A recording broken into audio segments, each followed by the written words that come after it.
A zebra went down to the watering hole in search of a drink one day, for she had galloped long and hard on the plains where the wild things play. Her hooves were tough, her mane was long, her skin was soft, her muscles strong. Her eyes were as bright as the pale moonlight at the height of her powers on solstice night.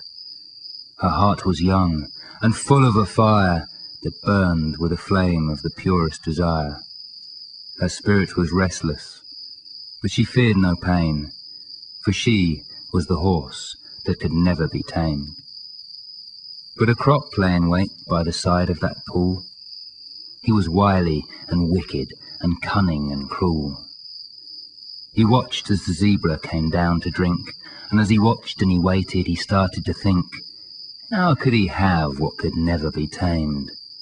With the go-faster stripes and the dreads in her mane, with the eyes that were bright as the full moon's light when the wind stirs the barley on harvest night.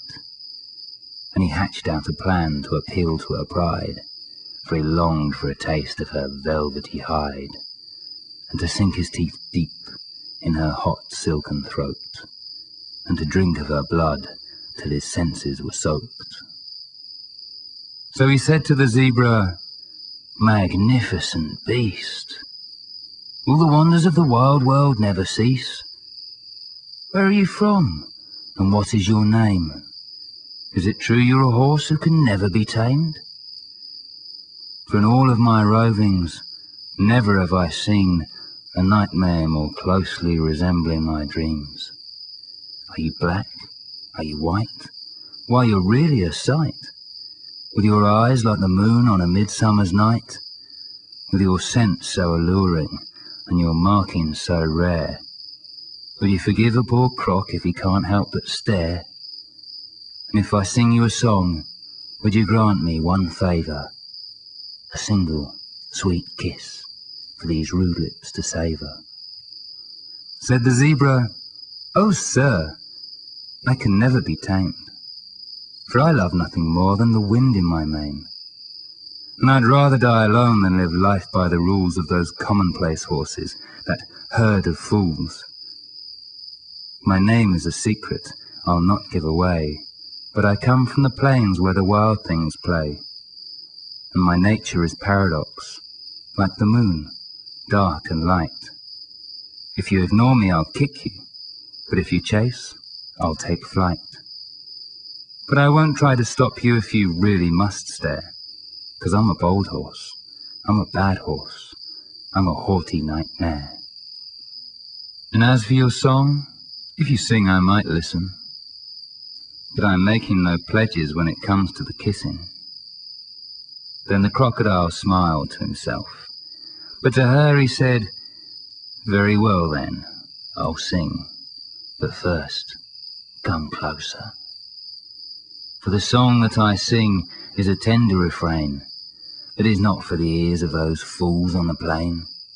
Come closer, come closer, let me whisper sweet words of the love that drives men and beasts and birds, of the crocodile king and his search for a queen, and the sorrows that he suffered in pursuit of his dream, of the battles that he fought just to stand by her side, and the love that compelled him to risk all for his bride, that beautiful princess, like the moon, dark and light. Come closer, come closer, have no fear I might bite."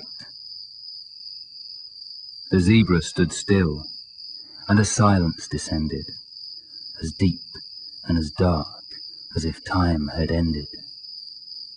But her heart full of fire beat loud in her ears, both inflamed by desire, yet frozen by fear.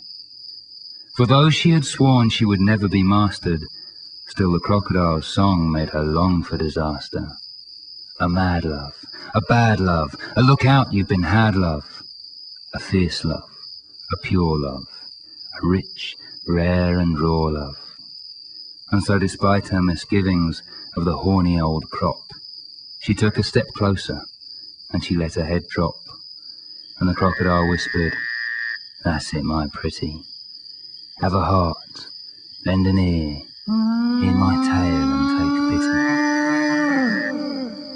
For the song that I sing is a sorrowful one, of all of the things that in love can go wrong, when lovers love too much and lose themselves, and in hunting for heaven they plunge straight down to hell, when their need for each other burns like a hunger, and the reins of their reason can restrain them no longer, and they surrender themselves to the pyres of their passion, to be consumed by the tongues of the saints and to pass on, out of this sphere of mere mortal obsession, and into the arms of the spirit's possession.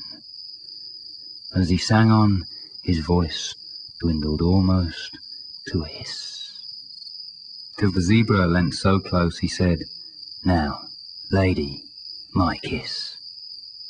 For more precious than pearls to a poet the fame of the favour of the horse who could never be tamed.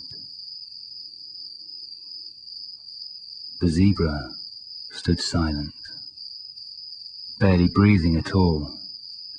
She was spell-struck and held in his terrible thrall, and her eyes that were bright as the pale moonlight were now dim, as if sunk in some secret insight.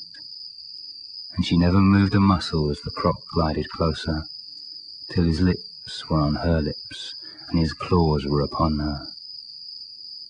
"Oh, crocodile," she whispered, "how I fear your embrace, but your song has undone me. Hear my heart race. For who would have thought that those lips so rude could sing words so sweetly, of feelings so true?" And the crocodile smiled, a wild snaggle-toothed grin, and roared, "I am your downfall. Come on, dive in."